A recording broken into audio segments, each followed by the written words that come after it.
welcome to another one of our candidate conversations. I have Leonard Stoehr. Is that how you pronounce it? It's pronounced Stoehr. Stoehr. Like okay. climbing stairs. Okay, Leonard Stoehr, who is running for city councilor in Springfield, That's right. Ward 4. And his opponent is Dave Ralston, who we interviewed yesterday. And so this is, community television, and what we've done is committed to try to do an hour interview with everyone who is in a contested race on the May 17th primary ballot. And I appreciate your willingness to do this. So, yeah, it's been fun. I've enjoyed most of the conversations. As I've been saying, only one so far has been contentious. But looking forward to watching that one. Yeah, it's going to be it's interesting. Yep. Okay, so basic three questions. Who are you? Why are you running? And what are the issues? And as a corollary to that, do we have any solutions? Well, that's the tough one, right? It really is. I think the other two I can more or less just do on autopilot. Okay. My name is Leonard Stoehr. I'm running for 4th Ward, Springfield City Council. I was born in Groton, Connecticut, on a submarine base. I was a Navy. I grew up in Wolcott, Connecticut. Oh, no kidding. Yeah. Is that right? Yeah. Wow. I've seen a lot of people in the Eugene-Springfield area who originated other places, I guess. But anyway, everybody that I knew in Groton, Connecticut, I went back there from 5th through 7th grade, and everybody that I knew back there was still there. There's very little turnover in Groton and in Mystic. But anyway, I was a Navy brat. I went to high school in Northern Virginia, in Yorktown High School. I went to college at Harvard in Cambridge, Massachusetts for 2 years. And I spent 4 years, actually 5 years at MIT. Did you really? Yeah. Oh, no kidding. I had a couple of good friends who went to MIT. And Just the other school down the other end of the road. Yeah, well, across the bridge, the Smoots. Yeah. So anyway, after 2 years at Harvard, I was an English major, and I realized that my options were confined to becoming an English professor or a lawyer or a cab driver. Okay. And I didn't really want to be an English professor or a lawyer, and I figured I could become a cab driver right then and there. And so I got a job and was working on a freight dock for a while. In my mid-30s, I got my commercial driver's license, became a union truck driver. In 2001, I became the shop steward for the board of truck drivers. And then in 2011, I was offered the opportunity to come to Springfield and become a union rep by the principal officer, Tom Leadham, and I jumped at the opportunity. Haven't looked back. The next question, I guess, is why am I running? Yeah. I am running in Springfield to represent all of the members of Springfield. I do feel that there's been a certain division of the citizens. Well, hasn't that happened nationally?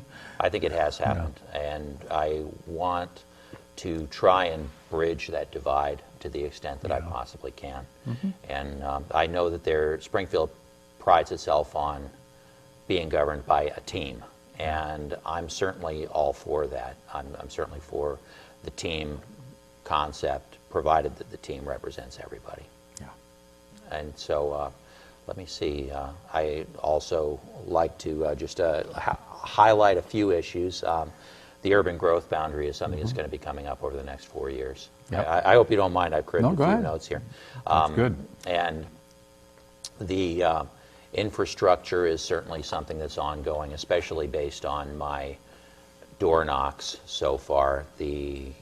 Maybe the main issue, according to the people that I'm talking to right now, is the condition of the roads and the streets and the signs and the signals. And the Glenwood area, the mobile home parks that stand to be torn down soon, certainly a large issue, what we're going to do about the people who have been displaced. And jobs that are full-time with benefits are certainly a priority for me. A lot of people who have been accustomed to working full-time jobs are now working on a part-time basis in several different jobs in order to make up the shortfall in their income. Let's start with jobs. I mean, Sure. we can go through the 4 of these, Yeah. but you know, as a union person, there are some candidates that I've interviewed who would consider you to be the great Satan. Yeah, I'm sure of that. I would like to just say that I think that I am probably as pro-business as the candidates who would consider me the great Satan. Yeah. I feel that the small businesses are the lifeblood of any community, and I would like to do what I can to encourage small business and entrepreneurship. And to an extent, that's going to be reining in the power of the big box retailers that have come in and put Main Street out of business. It's not just big box retailers, but you know, multinational corporations. I mean, essentially, big money has, you know, bought the system. I agree with that. Walmart, for instance, you know, to get back to the big box retailers, Okay. one of my personal Satans, I guess, is telling people in their entrance interviews to get on Oregon Health Plan. Yeah. And they're also cutting hours to where they won't have to provide health insurance. And they're also not giving people enough hours to the point where they are having to get on public assistance for food stamps. And at the same time, the Walton family collectively holds more than $100 billion of wealth. Right. I mean, Exactly. excuse me, there's a problem there. Yes, I think there is a problem, and it's a de facto public subsidy that that those companies are getting, and I don't think that they should be able to slip their responsibilities that easily. Well, they seem to think that they should. And I'm sure their stockholders probably agree with them, but I think at a certain point you have to consider the fact that their employees are spending their entire checks in the economy of the community. Yeah. They're spending it on rent, they're spending it on groceries, they're spending it on gasoline. They're not sending any of their money any further than a 20-mile radius of the city. Right. And so in order to keep the local economy vibrant, it seems to me that it's a good idea to put more money into the hands of the people who are going to be spending it there, and less money into the hands of the people who might potentially be sending it to offshore bank accounts, and where you're never going to see the money again. That's right. And, you know, I mean, we look back in history, and the Great Depression was brought on by concentration of wealth. Right. Okay? I mean, there's an official story about speculation in the stock market and the rest of it, but it doesn't explain the Great Depression. The Great Depression gets explained by, you know, you pull all the cash out of the working class, they don't have the ability to buy anything. In other words, demand, they would love to demand requires 2 things: the desire to buy and the willingness to pay. Sure. And so if you have no money, you can't do demand, and so your economy collapses because the economy is driven by demand. You bet. You know, we've had 45 years of this supply side rhetoric, which is pure nonsense. Yes. But what it is it's a bunch of, you know, true sounding lies that allow the justification. Well, we need incentives. We have to, you know, reward the rich people. Well, let me stipulate that I'm in favor of some incentives, but I'm in favor of incentives that are going to create full-time jobs and allow people to spend greater amounts of money and pump the money back into the local businesses. Yep. I would offer as a current success story what's going on Main Street right now. I'm seeing a lot of small businesses that are succeeding right now in there. We had our kickoff party at Mezzaluna Pizza. Can I do Sure. plugs here? Yeah, well, there's a thing called call to action. Okay. You're not supposed to cross that. But, All right. Okay. Other than that, you can tell people that these businesses exist. And these businesses exist. I think small business people have been very active and very engaged in revitalizing that Main Street area, where it was a ghost town as recently as when I moved here in 2011. And I'm very optimistic for the future of Springfield's economy just based on what's happening there. I could see it happening with the pot shops proliferating in Springfield as well. I mean, I guess you read the same article I did. The tax yield for the pot shops over the first 3 months that they have been in business was 5 times above what they were anticipating getting. Yeah. And so I certainly see that as a potential source of local income. Yeah, but that, you know, that gets us into all kinds of issues, like how did the drug war come about, and how many people's lives have we ruined in its process, and all the rest of it. And what would be the effect of legalizing other drugs, I think. And by the way, it's certainly not that I want to see people lying around in doorways because they're addicted to heroin, not at all. But I also don't think that drugs should be criminalized to the point where people's lives are ruined as a result of having slipped or lapsed at one point. Well, you know, I've asked a number of the candidates, because it's sort of interesting that it comes up, is the Michael Moore film. Have you gone to see it yet? You're talking about the new one, Who to Invade Next? Where to Invade Next. Where to Invade Next? No, I haven't seen it yet. It's still playing at the Bijou Metro. Talk to me about it, because I really want to see it. It's you know, the example that I've been using out of it is mostly education, but let's pull another one. Is in Portugal, what they did some years back is they decriminalized all drugs. Yes. Okay, completely. And what's happened is, you know, nobody is getting arrested, nobody's doing jail time for them, you know, all the rest. And as a result of all of that nonsense, drug use has gone way down. People were rehabilitated and re-entered the job force. Yeah. Exactly. It's been an enormous success. So the whole film is about him invading these places, taking the ideas, and planting a flag. I claim that idea for America. Yeah. And the example that I've used in most of the interviews so far, because education comes up, is Finland, which is the top-rated country in the world in terms of education. I mean, they graduate just about everybody. Sure. Their students outperform everybody else on math and science and all the rest of the stuff, and it's typical for someone to leave that school system fluent in 6 or 7 languages. Okay, and to top it off, the kids only go to school for 2.5 hours a day. Wow, is that real? Yeah, it is. And so they go out and then they play and they learn in a multitude of ways that they would not have been able to in a classroom. Precisely. And so, you know, what he does is he goes to these places, looks at the idea. He went to the Ducati factory in Italy, you know, talking about worker relationships and, you know, all that kind of stuff. And, you know, well, I like that idea. I'm going to plant the flag, and we're stealing it for America. And, you know, of course, all the conservatives... If only. Precisely. If only it happened. In England, a little bit closer to our culture, England back in the 60s and 70s legalized heroin, and it was an immense success as well. They had needle exchange programs. There were no people dying from contaminated needles. There were they were put on a track to get themselves weaned off of the drug and then re-enter the workforce. And it just makes so much sense that I wonder exactly what the motivation is of the people who are continuing to advocate the concept of the war on drugs. Yeah. Well, I mean, the question is, where did the war on drugs come from? I mean, there's sort of an interesting history, but the main issue was when marijuana got put on Schedule 1, and that's when it took off. When was that? Well, it was originally 1970, but it was a temporary assignment that was made permanent.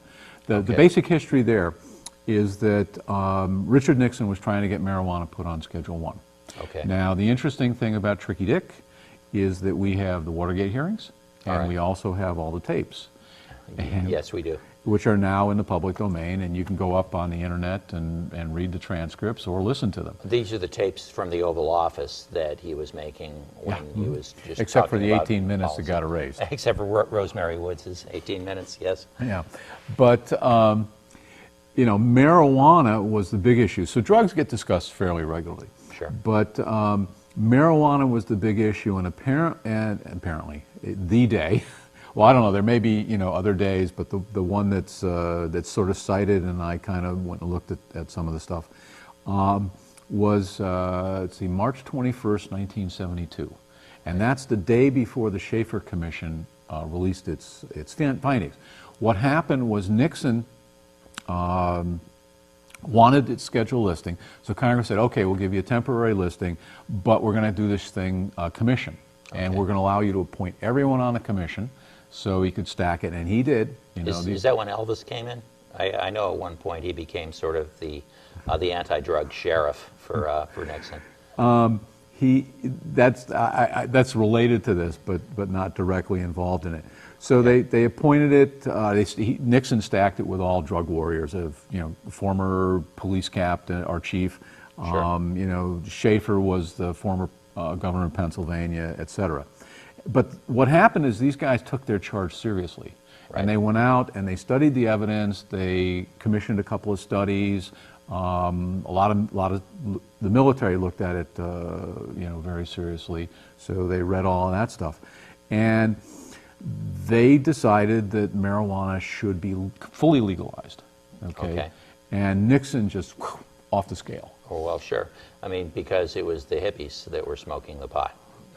Exactly. And I think if you read what John Ehrlichman said recently, he said that the war on drugs was undertaken as part of an effort to marginalize the people that they saw as their enemies, which was the black community and the hippies. Yep. And so they were able to criminalize it, and they were able to take what they perceived as their enemy group off the table. So you can pretty much summarize 3 reasons out of the conversations from the tapes and the Watergate hearings. The first one is he wanted to give the police the tools to punish, to do the job, as he put it, to punish the hippies, the anti-war movement, Latinos, and blacks.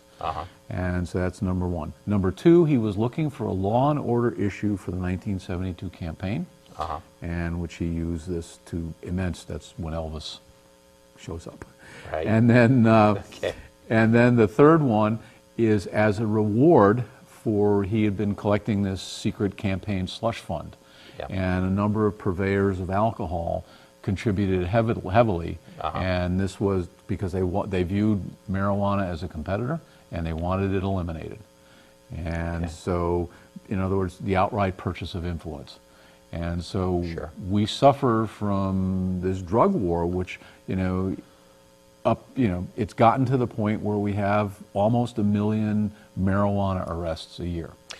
We've been on this for a little while now, so could I just reiterate for the people who are just now starting to watch this program, neither Joe nor I are advocating for the use of any sort of Schedule I drugs. What we're doing is we are delineating the advantages of decriminalizing those drugs for the purpose of letting people re-enter the workforce as constructive members of society. Yeah, that's it. And so, the drug wars cost us well in excess of $1 trillion. It's produced a underclass of people with convictions who can't get jobs and housing. And a permanent underclass to a certain extent. I think it's an underclass that really is seeing a decreasing number of opportunities to get out of that class. Exactly. And that, combining that with the problems in the economy, we have created a series of nightmares. And it's madness. Yes. And it continues. Agreed. Although, people are waking up and states one by one are saying enough is enough. Yes. And I think you're seeing the end result of that in Oregon, where people did say enough is enough. Yeah. And I think we took a step in the right direction there. Yes, definitely. Okay.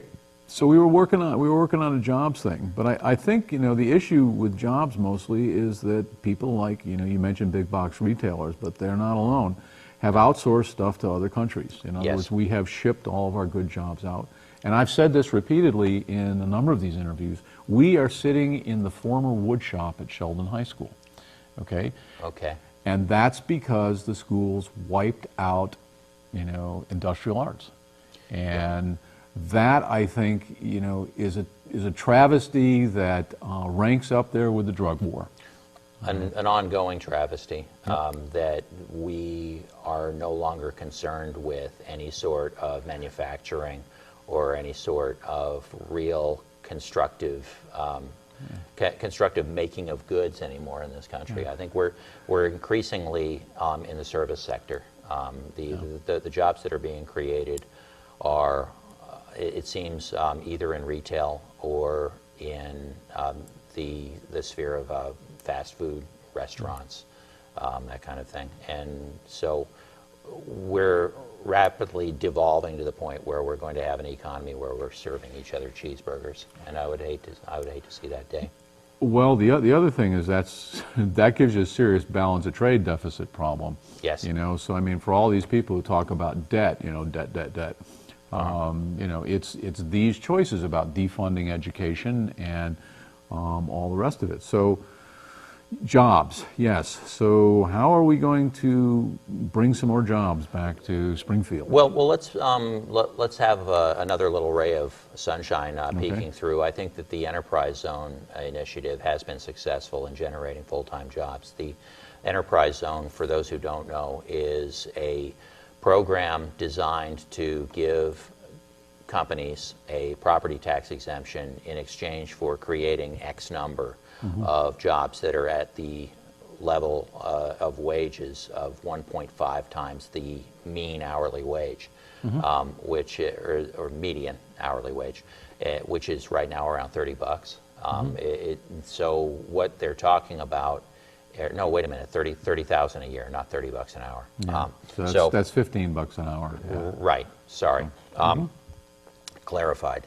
And the 1.5 times 30,000 would be a $45,000 a year job, which I think is it's not an upper middle class income by any stretch of the imagination, but it is a living wage. Yeah, you can survive on that. You can live on it. You can pay your rent. You can buy groceries. You can keep your car running on that salary. And those jobs are golden as far as I'm concerned. I would encourage, I know International Paper is one company that's currently under that agreement.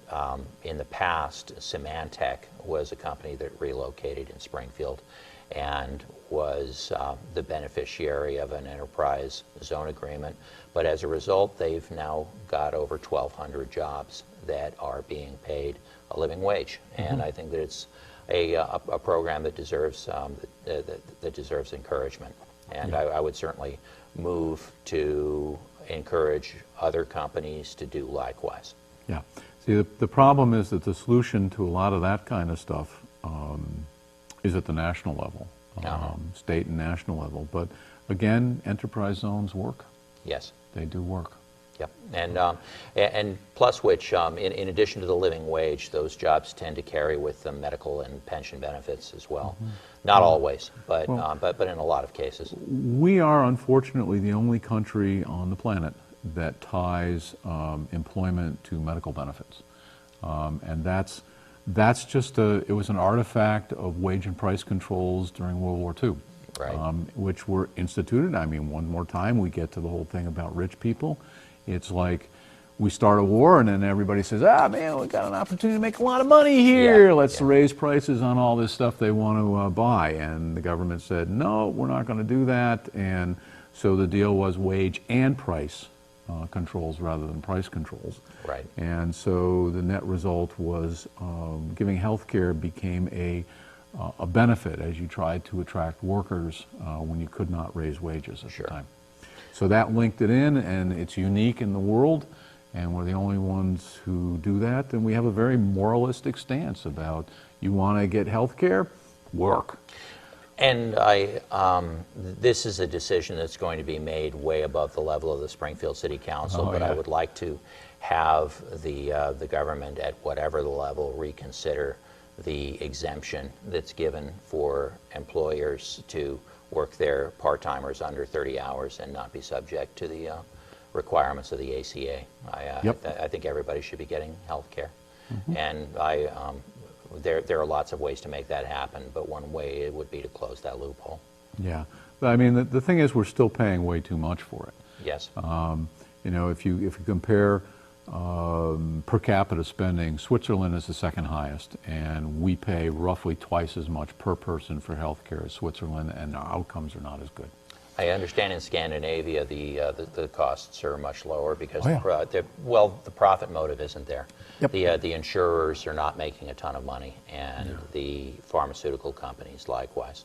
These are just huge industries that were the beneficiaries of this act. It was a bonanza for the they wrote it. insurers. I mean, it was. Wait a minute, they did, didn't they? It was Romney Care Yeah. coming out of Massachusetts, written entirely by the insurance industry, and it was picked up. And the Heritage Foundation too, right? I mean, weren't they co-authors? Corporate think tanks. Yeah. Yeah, you betcha. Okay. I'm beginning to wonder how your interviews actually went with these other candidates. I mean, so when you told them that the Affordable Care Act was the product of Mitt Romney's initiative in Massachusetts, did you get any pushback on that? Well, actually, that's the first time I've said this. Okay. We really haven't gotten into health care very much. But I got some pushback on a number of things. So Yeah. let's go for a couple of things I got pushback on. Do it. Climate Let's talk about it. change, real or not? Climate change, I think the threat is being understated. Yeah. I think they're just anecdotally, the driest place on Earth right now is the Atacama Desert in Chile. Mm-hmm. There are pictures now of the Atacama Desert in Chile, the driest place on Earth, by the way. It is now blooming forth with these brilliant pink flowers. Yeah. And so the idea that there's nothing going on is just it seems to me that if you're not agreeing that something is happening to change our climate dramatically, and even in the last 10 years, then I think you're willfully ignoring it. Yeah, the thing is that the place I really look is the Arctic. And 2012 was the record reduction in volume. Uh-huh. You know, I mean, the Arctic has not been ice-free for 12 million years. Sure. And the thing is that this year, because of the El Nino, there's a lot of warm water on its way up along the coast. And so we already see that we're on track to have a record ice melt. I understand that it's exponential too, that the more that the ice caps melt, the faster they're liable to melt. Yeah. So in other words, if you've got a tiny ice cube, it's going to melt a lot faster than the huge ice cube, because the huge ice cube is going to dictate to a large extent the temperature that's ambient. And so if you've got just a tiny ice cap left, then it's going to shrink to nothing in no time at all. Yeah. It's been thinning. We have good data from late 1978. We put up a satellite that measures thickness and area. So you just take a photograph, and then you can look at the color, and that tell you how much ice area you have, and we can measure the thickness by using a radar pulse, and very accurate. And so we have literally daily measurements from there. We have some submarine data, and when you look at the submarine data about going under the Arctic ice caps, first time they went was 1958. The Nautilus went under on on the North Pole on August 3rd. Okay. And but getting into the Bering Strait in 1958 took them 2 tries, and this is in August. All right. Okay. By 1970, the Bering Strait was completely ice-free in the summer. Okay. So the thing is that somebody said, "Oops, we got a problem here," and sent the Queenfish on exactly the same path as the Nautilus and measured the difference. Sure. So we see, and then you can correct, because we don't know whether 58 and 70 were higher or above or below average years, because there's a lot of noise in the system. Okay. And but you can correct for that using the satellite data and essentially establish a longer trend line. And so the ice has been melting probably since the 1920s, which means that we passed the tipping point in the 1920s. Oh, no kidding. Well, there are people who are saying that the tipping point is actually at some unspecified point in the future. No, and there's 3 groups. There's the outright deniers. Then there's what I call the Al Gore crowd, and there's this 350. We got to get back to 350. We can save the planet if we get back to 350. The planet has a fever. Which is Al Gore. total nonsense. Yep. And then there's what I call Group 3, which nothing I'm saying is new. I mean, not James Hansen, James Lovelock, who he's still alive. He's living in the countryside in England. He's in his 90s and still considered by many to be the foremost atmospheric scientist alive. And he said that climate change was a total done deal, irreversible by the 1950s. Lovelock is a fascinating character. He also came up with the Gaian hypothesis, which says that the Earth is an organism for all intents and purposes. Or acts like one. Yeah. Acts like one. Well, I'm not going to say a sentient organism. Yeah, it hasn't replicated yet. Yet. But I do think that there's abundant evidence in favor of his hypothesis. I think it's valid. I think it's completely valid. I think you could argue that a lot of the catastrophic events that are happening right now are the resistance system of the Gaia to rid itself of a parasite, if you will. I mean, and I think, lest the audience there think that I have just called the human race a parasite. I think that we can still become capable stewards of the environment, and I hope that that's what we're going to become in the near future. It's kind of like the Agent Smith monologue in the first Matrix film. Yes. The humanity is a virus, and we are the cure. The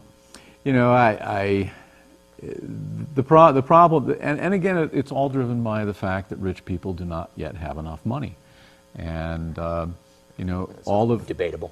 Well, it's been going on for 12,000 years. Yeah. Same problem.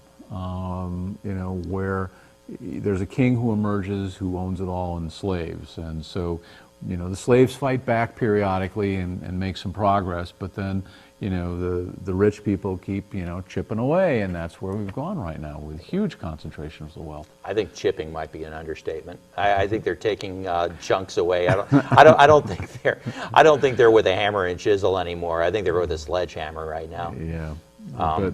But anyway,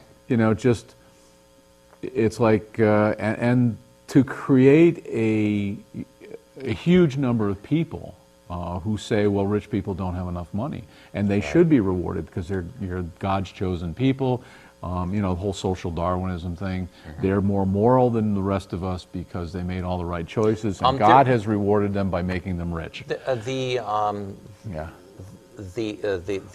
upper levels of our wage and wealth structure are being more overt now in the social Darwinist agenda, I think. Well, they're paying for it. They pool several $1 billion a year to fund corporate think tanks to generate this mythology and to spread it. They put Christian radio and television on the map. I mean, that was where the money went initially, getting Christians to vote as a bloc Republican. And again, we're certainly not trying to demean the teachings of Jesus Christ, which I think Joe and I probably both subscribe to.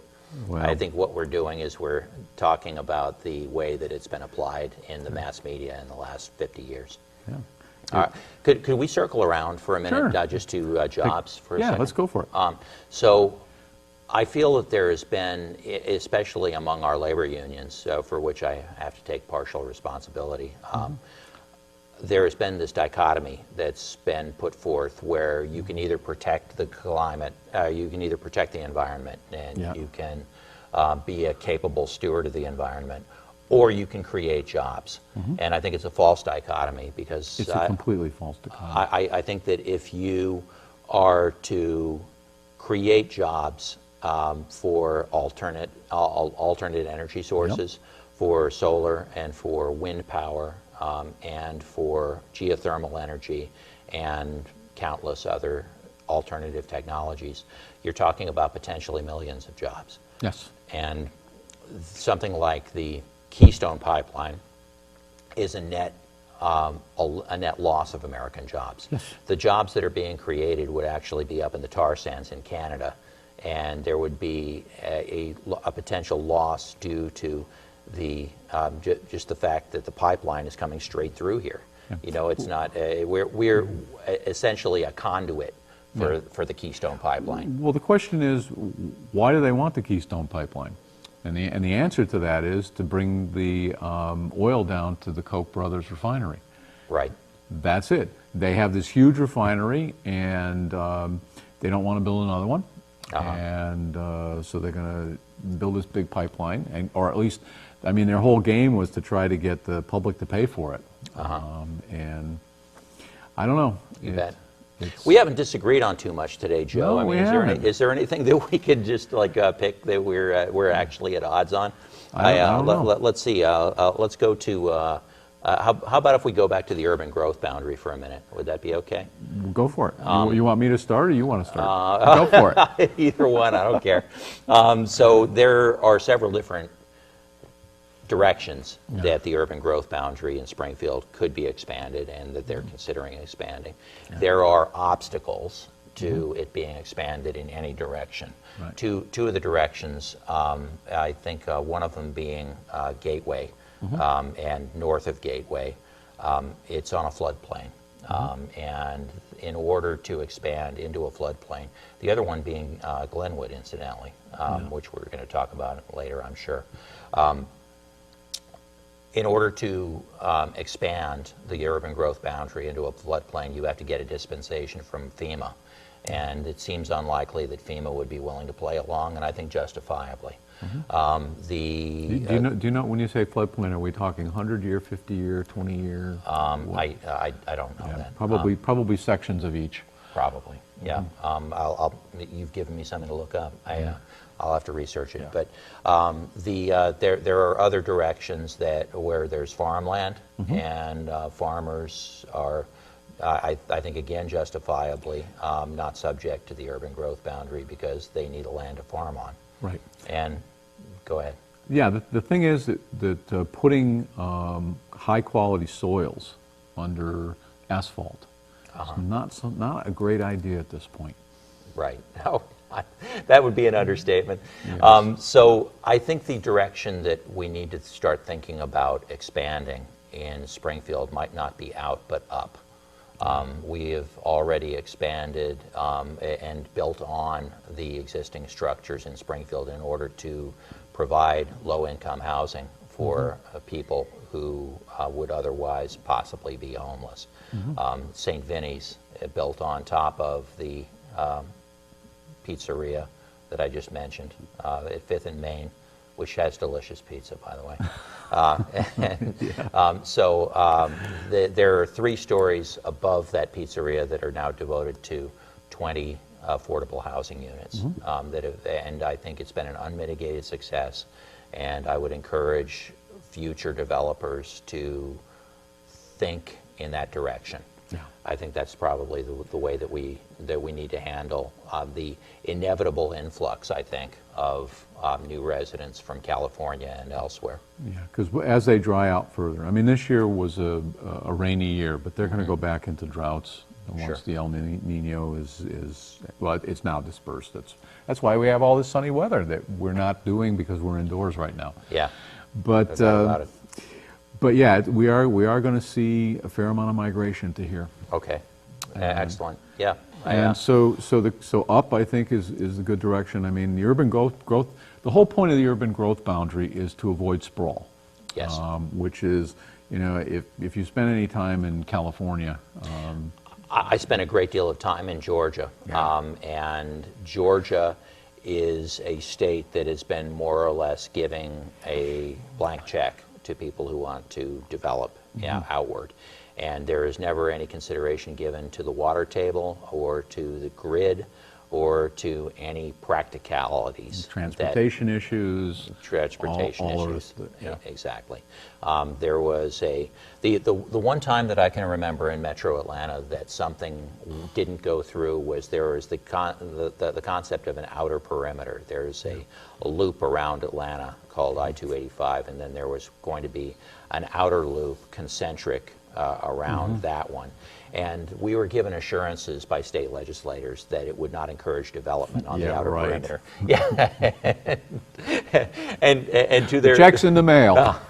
And to their great credit, the voters voted it down. They saw through it. I mean, they saw that the outer perimeter was the first step toward madness. Yep. And that as it is, there is only one county separating Metro Atlanta from Metro Chattanooga, Tennessee, and those two cities are 135 miles apart.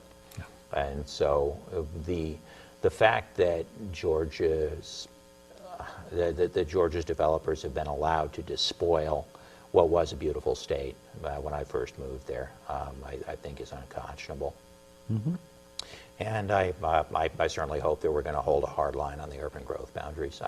I'm not going to say that there aren't circumstances where you can where you can expand the urban growth boundaries.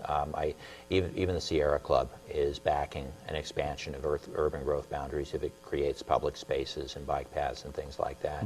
There are certainly purposes that it can be put to that I think are on balance a positive thing. But I think that we should pick those opportunities pretty judiciously. I mean, it would have to be something that would be justified for the betterment of the people here. There is, of course, the issue, and this will bring us back to Glenwood, the issue of disrupting existing neighborhoods. Sure. I mean, you can, with the urban growth boundary, you can go vertical. Yes. You can also do infill, and in other words, those remaining lots, building on those, that kind of thing. Sure. And you have I mean, at some point, you're going to have to expand it. It's just, there's going to be too much pressure. But resisting that, I think, is probably a good thing. But the other problem is, when you have a situation like this and you have, say, a residential neighborhood, well, you don't want to put a 17-story building, with a 5-foot setback, next to For sure. next to a single-family house. It's like, that's just not cool. It's counterintuitive. It's not going to work. Yeah, and it's patchwork stuff. But again, the issue is planning. And there was a great documentary back on public television, it's got to be 30 years ago, where they talked about these walls along the highways, the sound barriers, as monuments to poor planning. So the issue is, you can make your community grow in a way where you get higher density that doesn't feel like higher density. I agree. I agree with that. Yeah. Yep.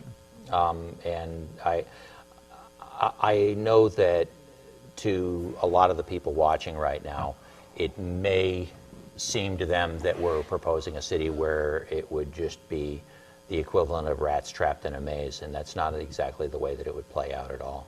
I think there are certainly alternatives to planning the city that would allow for open spaces for people who are within the city's boundaries, especially if you are going to build up to the extent that we're talking about.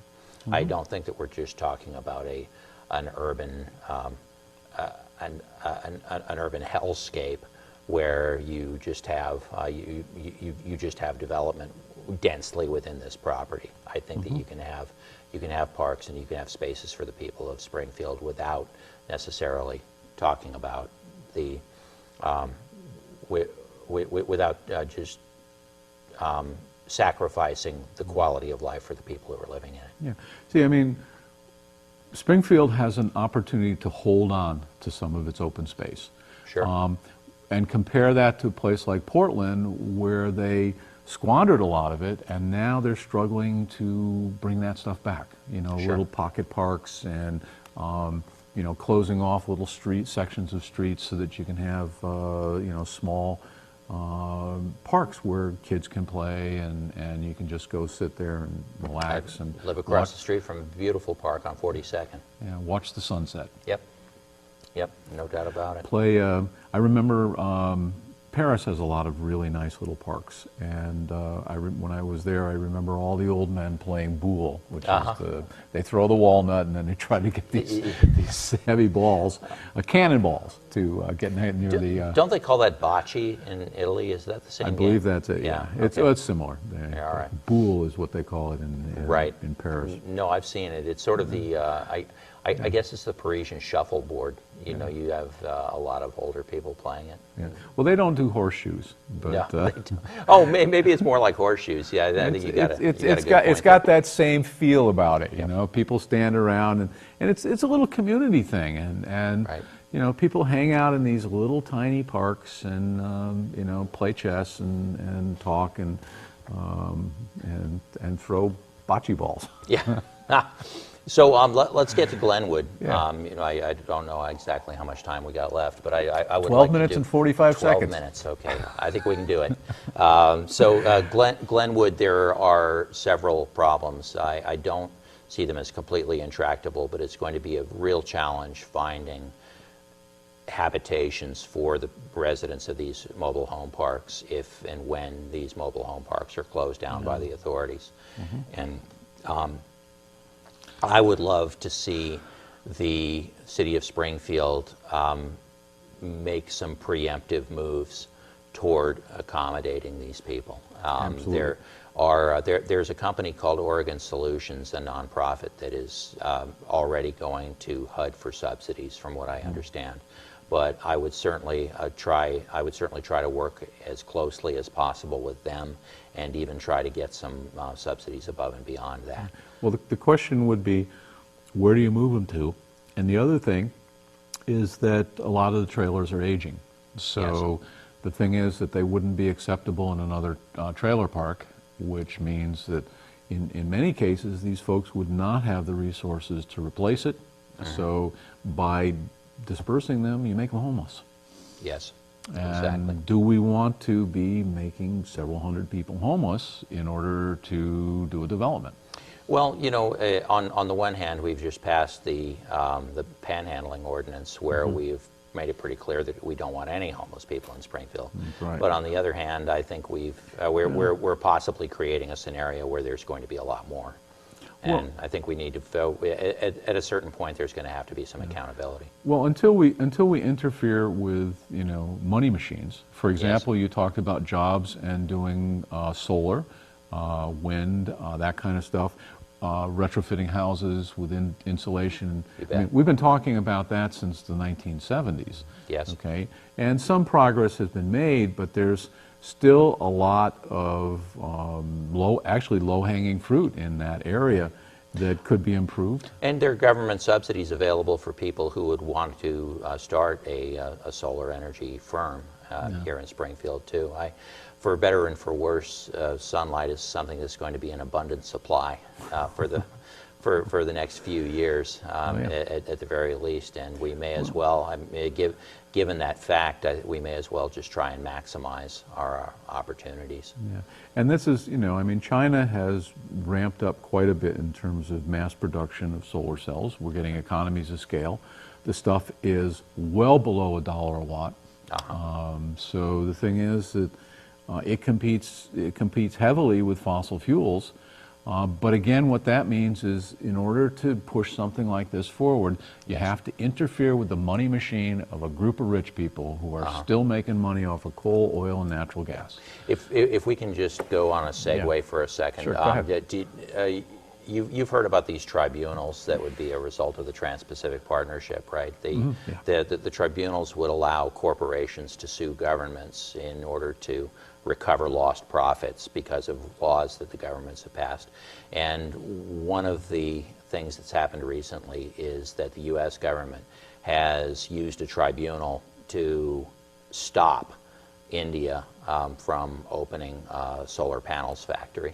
And so to me, with India in the straits that it's in right now, I think it's reprehensible, and I could certainly see it happening to us. To think that we're somehow above the fray in terms of these tribunals that would be set up, I don't think that's realistic. I am going as far as to say that every problem facing the world today cannot be solved unless you interfere with someone's money machine. Right. In other words, there is some group of people that is making money off the continuation of any problem that you have. Rent collection. It's maximizing profits above the profits that you've already got. And you know, there's a lot of economic theory, around that kind of stuff, but it comes down to the 11th commandment. Thou shalt not take money from rich people. And I hadn't heard that one. I'm going to have to research that commandment. so, yeah, it's, but again, none of these problems can be solved.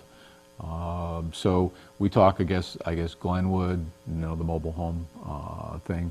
Somebody's going to make money off that development. Let me also say that Glenwood is also the source of some of the best contracts that we have with the Teamsters Union. UPS is located there. The U.S. Bakery is located there. Sanapak is located right there on Glenwood Boulevard. And the LTD, there's a large LTD lot there as well. So there has been an immense, Glenwood has been an immense source of good, full-time, high-paying, good benefit jobs. Yeah. And I would certainly like to see that continue. And if we can, if there's going to be a silver lining behind the eviction of these mobile home residents, I would hope that it would be the creation of businesses that will continue that trend toward full-time good wage benefits. So today, again, we can go back and do the comparison. Today, corporate taxes and taxes on the wealthy are very low. Yes. And we have huge unemployment. We have lots of problems in the society. Go back to the 1950s. Corporate taxes and income taxes were very high, and yet we had pretty much full employment with jobs that paid enough to live on. In other words, my family, my father was able to earn enough money as a truck driver. Yes. To just a single job supplied us with a home and a pretty good living. And you can't do that today anymore. Those were simpler times, weren't they?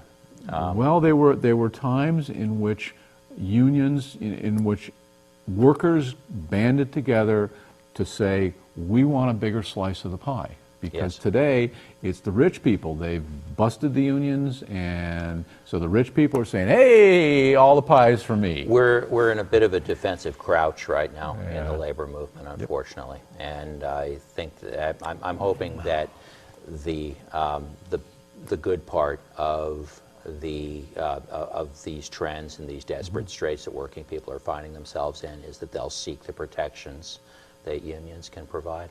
Yep. And people, some of them will wake up, some of them won't. The amount of anti-union rhetoric that's being produced by corporate think tanks, funded by rich people, and spread, throughout the society, is enormous. I'm sure you've heard this joke. There's a plate of a dozen cookies, and the worker is about to get one, and then the rich guy comes in and takes 11 of the cookies, and he says, look over there, that Mexican guy wants to get your cookie, Yeah. and runs away. Actually, that's not part of the joke, but I would imagine the next thing is he just strolls away, let's say. Yeah. That Mexican, he's trying to take your cookie. Yeah. But while we take the remainder. And that's, the big thing is blaming your opponents or accusing your opponents of doing exactly what you yourself are doing. It's a sad perversion of the rhetoric in the society, but I spend my time listening to people who tune into right-wing radio, and it's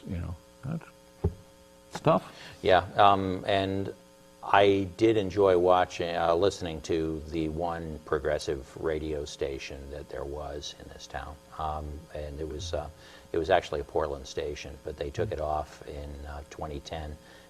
I think punishment probably, or 2012. It was right after Romney lost. And even KLCC, has taken alternative radio off. Yeah. A free program that was very popular. Right. I've interviewed David Barsamian. He came to Eugene a couple times, and right.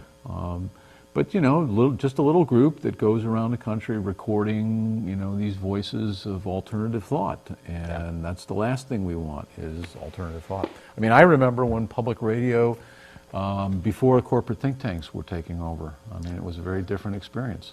Yep. And I can remember in the 1970s, late 70s, any subject you had, you know, dumping your toxic waste, there would be some PhD coming in from a corporate think tank to give the alternative point of view that dumping toxic waste is good for America. Well, yeah. I mean, what they have to do is it's this again a false dichotomy with these this concept of equal time for both points of view, regardless of the amount of evidence for both points of view.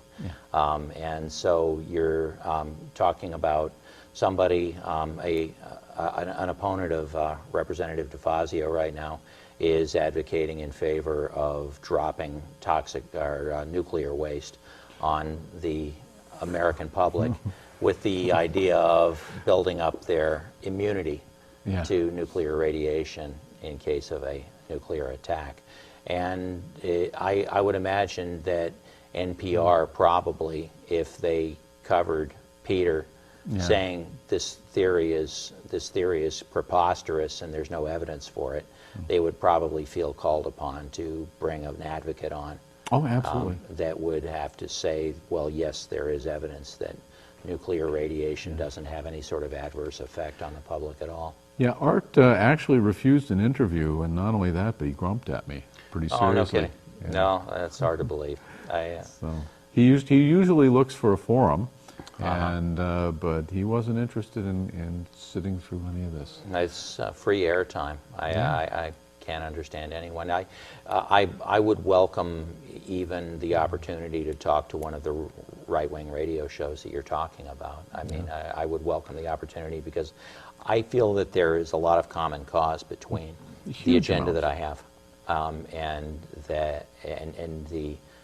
the pro-business agenda. I'm not anti-business at all. I'm pro-business because from business springs all things good for workers.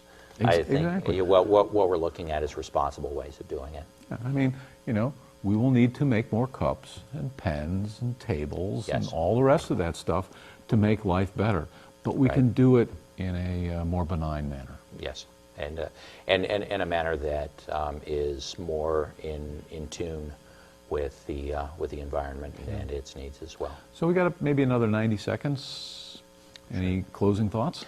I just wanted to say this has been an interesting sort of freewheeling dialogue, and I've really enjoyed it. I would like to encourage anyone who's watching right now to contact me. Can I plug the website? Sure, go for it. Leonard at Springfield, leonardforspringfield.com. And you can also reach me through our Facebook page, also Leonard for Springfield.